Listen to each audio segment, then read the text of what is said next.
All right, now one of the easiest derivative rules there is that the derivative of e to the x is e to the x. Boom, that's it.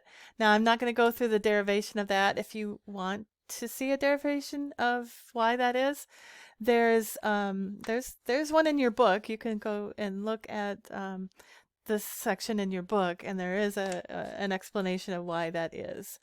Um, but we're just going to use it. We're just going to use it here. So in combination with the other rules that we've already learned. So here we have a constant multiple of e to the x and plus x squared. So again, we're just going to take the derivative of each term, right? We're going to hang on to that 2, and the derivative of e to the x is e to the x. Oops, oh goodness gracious. All right. E, start. Okay, hang on. Why is it going to go? Oh my gosh. All right. All right, 2e to the x, and then plus 2x, right? We're just using the power rule. Okay, stay there. All right, done. We're done. Okay, now this one's a little more complicated. Oh my gosh, now we got a quotient. We already know that we can't just take the derivative of the numerator and the denominator separately. The key to this one is to recognize that we can actually factor the numerator. Now, one thing you could do a substitution and say y equals e to the x.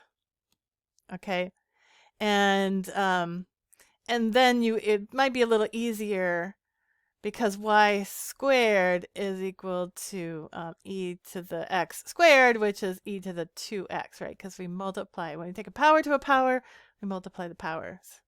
So then you can see that this is y squared minus 2y minus 3. And then that can be factored. Okay?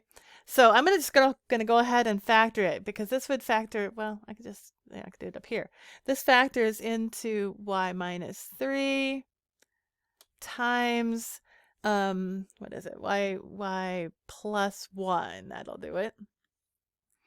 Okay? But then remember that y is e to the x. All right, so this factors into e to the x minus 3, and then e to the x plus 1.